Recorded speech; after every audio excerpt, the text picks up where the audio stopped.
आपको यदि 5 लाख रुपए महीने की कमाई करनी है, किसानों को ध्यान रख लो, किस किस किसान को 5 लाख रुपए की महीने की कमाई करनी है, तो करनी है तो आप जरा गूगल पे अपना खोलिए। जिस समय उस समय संविदा जो होती है वह इतनी इतनी सी संविदा के टुकड़े डाले जाते हैं, उसमें नो केवल मात्र ऐसे क्या होती है, स्टिक्स होती है, और वो स्टिक्स 500 रुपए की, 300 रुपए की ऑनलाइन। कुछ किसानों से मैंने पूछा तो उन्होंने कहा भाई साहब हमारे को मार्केट नहीं मिलता। मैंने कहा आप, it is the modern time है, अभी अपना स्टार्टअप स्टार्ट कीजिए। जैसे मुझे 500 पैकेट चाहिए, मैं क्या करूंगा, सर्च करूंगा, और सर्च करते हुए जो मुझे अच्छा प्राइस देगा उसको मैं क्या करूंगा, कॉल करूंगा, और मेरा माल मार्केट से मैं बेच सकता हूं। इसलिए दिमाग से काम करना पड़ेगा। अब वो पुरानी परंपराओं को छोड़ना पड़ेगा। यदि हमने पुरानी परंपराओं से नई परंपराओं में आए तो ये नवग्रह वाटिका के 9 पेड़ लगा लो अपने घर में। 9 पेड़ लगा लोगे अपने खेत के अंतर्गत। वो 9 पेड़ कौन से, 9 ग्रह के, वो सूर्य का वृक्ष है। आंकड़ा यहाँ सब जगह लगता है। मैं यहाँ पर जा रहा था सूरजगढ़ से, चूरू से, तो हम अपनी गाड़ी में खूब सारा आक लेकर के चले गए, गाड़ी को भर के लेके चले गए, और फिर हमने उसको पंसारी को बेचा, और उस पंसारी को हमने 5,000 रुपए ले लिए, ले आग की संविदा। हमने कहा भारत के लोग हैं, भारत को सोना के शेर बनाते, चिड़िया नहीं बनाते। क्योंकि हम जब कहीं जाते हैं तो 2 रुपए का पेट्रोल खर्च करते हैं, तो वहां पर 100 रुपए कमाने की सोचते हैं। ऐसे लोग हम हैं। इसलिए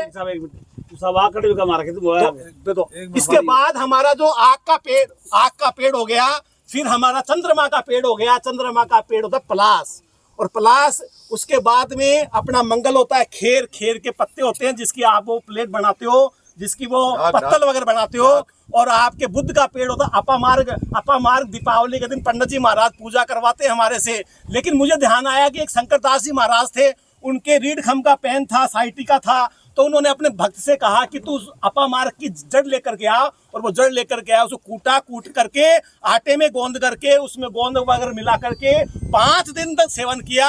उनका साइटिका, उनका एक प्रकार से कमर का पेन सब क्या हो गया, खत्म हो गया। क्योंकि कमर सही रहेगी तो हमारे धन आएगा, लक्ष्मी का वास होगा। इसलिए अपामार्ग का पेड़ है। और छठा अपना इसके बाद में गुरु है। गुरु यानी पीपल हो गया, शुक्र यानी कूलर हो गया, शनि यानी खेजड़ी हो गया, शनि मूल हो गया, और अपना राहु और केतु हो गया कुशा, और राहु के लिए हो गई आपके एक प्रकार से वो दुर्वा और दूब। तो ये आपके जो पूरे पेड़ मिलाते हैं इनको बोलते हैं नवग्रह। और ये नवग्रह की सब पेड़ हम अपने घरों में लगा करके, केवल स्टिक के ऊपर कागज लगाना पड़ेगा कि ये सैटर्न का है, शनि। अब थोड़ा अंग्रेजी तो जानना पड़ेगा, जानने के लिए पेपर स्टिक कराने पड़ेंगे, उसमें सैटर्न लिखना पड़ेगा, तब जाकर के आपका माल 2 रुपए का माल 20 रुपए में बिकेगा। यदि आपने उसके ऊपर सामान्य लिख दिया तो आपका माल 2 रुपए का 1.5 रुपए में भी नहीं बिकेगा। इसलिए हमारे को पैकिंग कराने के लिए मार्केट के अनुसार चलना पड़ेगा। तो फिर हम कहीं न कहीं, और ये जो पेड़ हैं ये सारे के सारे पेड़ बिना पानी के हैं, बिना आपके एकदम सूक्ष्म में है, पानी में है, सब में लगाए जा सकते हैं। और दूसरा है कुरान वाटिका, मुसलमान समाज लगाता है। और आप में से यदि कोई हीना का लगाता है, आप में से कोई मिस वॉक लगाता है, अंजीर लगाता है, अनार लगाता है, बेर लगाता है, ये कुरान वाटिका के पेड़ हैं। ये कुरान वाटिका भी हम लगाते हैं तो भी हमारा माल हम यूएई को बेच सकते हैं। 65 कंट्रीज का अपना यूनियन है जो केवल मात्र इन्हीं संविधाओं का क्या करता है, यूज करता है। तो वहाँ हम कुरान वाटिका के बना करके पैकेट दे सकते हैं, तो वहाँ पर भी हम आमदनी का स्रोत कर सकते हैं। इसलिए मेरे पास और भी बहुत कुछ बोलने को है, लेकिन अपना जो विषय है, हाँ, अब एक पूजा करवा करके एक किसान ने हमसे पूछा कि लोग खेजड़ी के पेड़ काट लेते हैं, पेड़ क्यों काटते हैं? हमने कहा आप यदि श्रद्धा भाव नहीं करोगे तो आपको भी आपका बेटा बेच देगा। केवल मात्र इंट्रोड्यूस करवाना पड़ता है कि ये आपका बड़ा भाई है, और बड़ा भाई होते ही पांव छूने नीचे गिर जाता है। और जब मालूम नहीं होता है कि तो अनजान है तो उसको काट भी देता है, उसको लूट भी लेता है।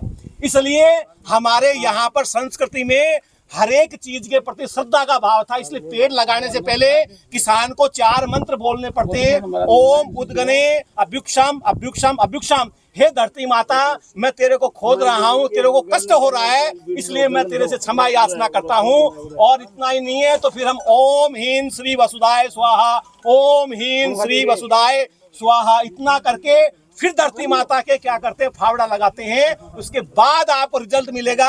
आपके घर में कोई मेहमान आता है, 56 भोग लगा दोगे, लेकिन आपने उसको प्यार से नहीं कहा please come on and take have dinner, तो उसको आनंद आएगा। एक रख दिया उसके सामने तो वो कहेगा मैं भूखा नहीं था, मेरे पास भी आपके स्वीट्स के भंडार हैं, आई एम गोइंग, मैं तो जा रहा हूँ आपके यहाँ से। सब प्यार के भूखे होते हैं। तो हम क्या धरती माँ को प्यार नहीं दे सकते पेड़ लगाने से पहले? तो आपकी धरती, आपकी खेती कैसे पनपेगी? पनपेगी तब जब आप इसके प्रति माँ का भाव रखोगे, श्रद्धा का भाव रखोगे। समय का अभाव है, इसलिए अपनी वाणी को मैं यहीं विराम देता हूँ।